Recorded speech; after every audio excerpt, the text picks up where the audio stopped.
I'm Jianwei from tutorial group 2, and my research question will be the relationship between impulsive behavior and binge drinking in Singaporean females. In recent years, there has been a prominence of binge drinking trends in Singapore, notably the young adults. Statistics suggest that young adults aged 18 to 29 has the highest binge drinking rates. From 2004 to 2012, there has been an increase of 2.8% to 12.2% for this age range. This increases the vulnerability of women to alcohol-related offences like sexual assault and drink driving. Hence, it is important to find key factors that influences binge drinking to better tackle the issue. Research has shown that impulsive behavior is one of the key factors that influences binge drinking. Hence, my research thinks that it is essential to establish the relationship between impulsive behavior and binge drinking. Survey questionnaires are used for data collection, as you need to collect a significant amount of data in the shortest amount of time possible. 30 respondents who fulfilled the selection criteria are chosen. Simple and direct questions are used in the survey to prevent any misinterpretation from the respondents to the questions. After all that, 2 personal interviews was conducted to obtain more qualitative information about the general trends. Next, moving on to the variables. The dependent variable in my research is binge drinking. Binge drinking is defined as a continuous episode of drinking that brings blood alcohol concentration levels to 0.08 gram. This is usually achieved by having 4 standard drinks for females and 5 standard drinks for males in the space of 2 hours. The indicator for binge drinking will be its frequency. Questions like how many standard drinks do you approximately consume in one drinking session will be used to validate whether an individual has participated in binge drinking. While questions such as how many drinking sessions do you go for in a month will be asked to determine its frequency. Next, moving on to the independent variable, impulsive behavior. Impulsive behavior will be indicated by 2 different components, namely inhibitory control, which is the ability to prevent instinctive responses, and impulsive choice, which is commonly defined as the perceiving of short-term rewards to have higher value. In the survey, questions will be asked in a Likert scale of 1 to 5 to measure the degree of influence for each component. Questions like, I do not order more drinks when my current one is finished, will measure the degree of inhibitory control. While questions like, given a choice between $100 and $150 in 3 months, I will choose the $100 today, will measure the degree of impulsive choice. After which, every questionnaire results will be separated into high or low scores for each component. High for attaining a score of 14 and above, and low for attaining a score below 14. Each high and low scores for each component will be compared against the binge drinking frequencies in a month. Next, moving on to the findings. For general binge drinking trends, the average amount of standard drinks consumed stands at an index of 6.2.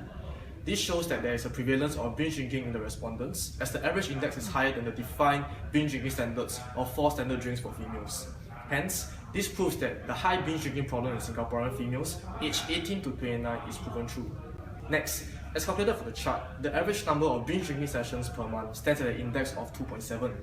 This indicates that these young adults binge drink at least 2 to 3 times a month throughout both components of impulsive behavior.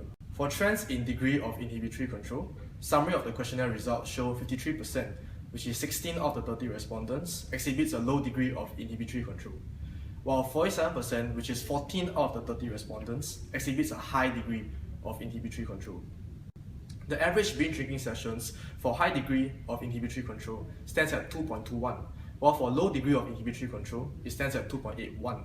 As calculated from the charts, low degree of inhibitory control increases binge drinking frequency by 0.6.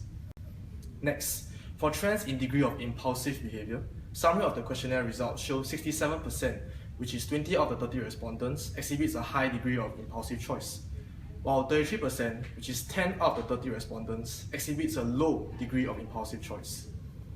The average binge drinking sessions for low degree of impulsive choice stands at 2.1, while for high degree of impulsive choice, it stands at 2.8. As calculated from the charts again, high degree of impulsive choice increases binge drinking frequency by 0.7. Moving on to qualitative findings. Both personal interviews concluded that the 2 components of impulsive behavior have limited impact on binge drinking. It was the other potential factors instead, like stress and peer pressure, that were the main reasons that affected binge drinking. For the conclusion of the overall findings, for a relationship of inhibitory control, there is a direct relationship between low inhibitory control and binge drinking, evident from the difference of index of 0.6. This index could, however, be overstated due to qualitative findings, where other factors could have a hand in the results obtained, like peer pressure. However, the general trend of low inhibitory control increasing binge drinking is found for most results in the survey questionnaires and should not be ignored. Hence, the overall conclusion is that low degree of inhibitory control increases binge drinking frequency to a limited extent.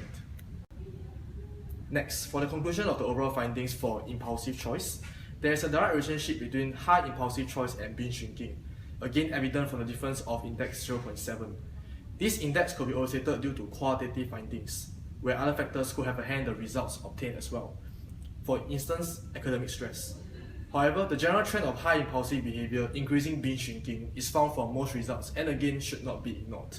Hence, the conclusion is high degree of inhibitory control increases binge drinking frequency to a limited extent. With both components proven to have direct, although limited, relationships with binge drinking frequencies, as well as both having equal influences due to the closeness of both different indexes, the initial research hypothesis of both components of impulsive behavior having a direct relationship and equal influences with binge drinking frequencies is proven true.